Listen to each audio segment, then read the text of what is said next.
But that first, so I got a job. Yes, what I did.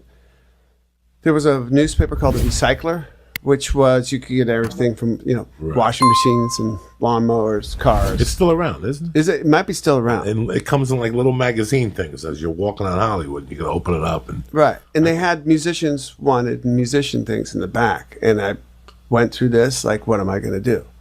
And there was a guy named Slash, needed a bass player. I had a bass. I might have had a little amp.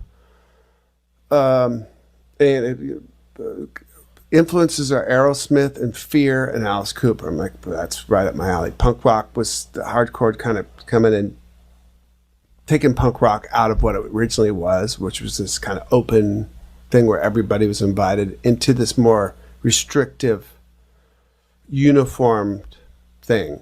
By 84, punk rock was turned into this other thing, well documented.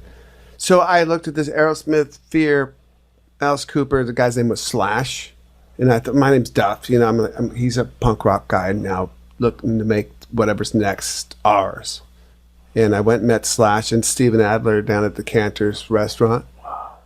They had a bottle of vodka, and we just talked about music. I had blue hair. They had this long hair, and it was that, again, was kind of culture shock. I'm sure I was me walking in with like this. I had this, my pride. I still have this black and red, like John Shaft pimp, long leather jacket and blue hair. And it had an Anarchy A on the back of the jacket, classic. So I think we probably shocked each other, but we all talked the same language as far as music went. And I went to Slash, took me back to his house that night, 3 blocks away, his mom's house. He played guitar. And I'm like, you're not old enough to play like this. Like, I'd never seen anybody play. Like, he plays like he does now. He played like that then. How old was he then? We were 19. So you were all kids. Yeah. And, again, I told you before we started this, like, Slash mom was really, like, cool and generous with me. And I mean, I didn't feel like a young kid. She saw me as a boy alone in LA. Up to me, I'd toured punk rock tours, done all this stuff. I was ready for whatever's next, but she remained in my life, and my wife and kids to come later on in their lives too. But then I met Izzy. Things happened pretty quick. Izzy moved into the shitty apartment building across the street from mine. I saw this guy, looks like Johnny Thunders. He's got like the long pimp jacket too. He's at the phone booth.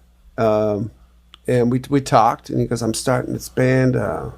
Me and my friend, this singer A𝗽ście, and I'd seen, Slash had taken me to see this gig at the Troubadour where A𝗽ście was the singer of an early version of LA Guns. And I saw this guy come out, and he was like Henry Rollins. He was that intense and real, and like I backed up a few steps, like one of those guys. And I still to this day, I love the people, guys or girls, that scare me somewhat, where I take a couple steps back, because I love that intensity. Iggy had that, Henry Rollins had that, Bad Brains had that, A𝗽ście has that.